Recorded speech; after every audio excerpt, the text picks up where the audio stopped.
পতিত পবন। মানুষ ভাঙে না, মানুষ জাগায়। আমরা সাধারণত ভাবি মানুষ খারাপ হয়ে যায়, কিন্তু সত্যটা ভিন্ন। মানুষ খারাপ হয় না, মানুষ ভুলে যায় সে মানুষ।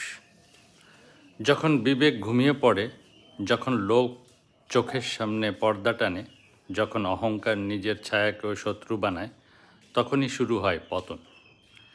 এই পতন দারিদ্র নয়, এই পতন ব্যর্থতা নয়, এই পতন হলো নিজের ভিতরের আলো হারানো। এখানেই প্রয়োজন পতিত পবন। পতিত পবন শান্তি দেয় না, পতিত পবন অপমান করে না, পতিত পবন কেবল স্মরণ করায় তুমি যা হয়েছ, তুমি নও।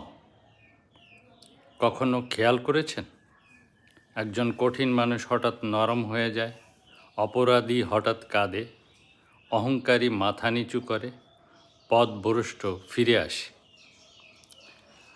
আইন পারে ভয় দেখাতে, সমাজ পারে লজ্জা দিতে, কিন্তু মানুষকে ভেতর থেকে বদলায় শুধু জাগরণ।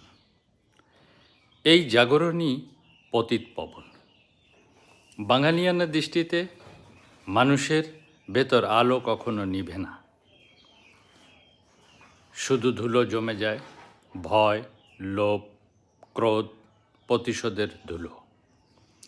যখন সেই ধুলো সরে যায়, মানুষ নতুন হয় না, মানুষ আসল হয়।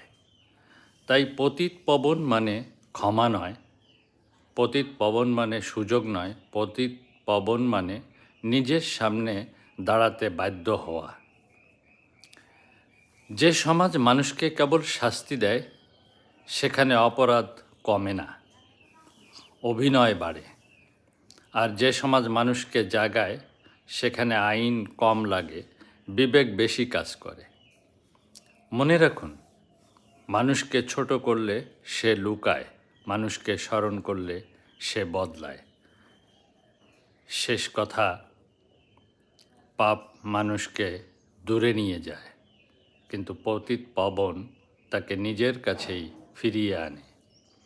তো ধন্যবাদ। এই ছিল পতিত পবন সংক্রান্ত যে শব্দটি আমরা খুব শুনে থাকি আধ্যাত্মিকতা চর্চায়। তো এই ছিল সেই পতিত পবন সম্পর্কিত বিশ্লেষণ। তো ভালো লাগলে লাইক, শেয়ার, কমেন্টস করে, সাবস্ক্রাইব করে পাশে থাকার অনুরোধ রইল। ধন্যবাদ সকলকে, ভালো থাকবেন।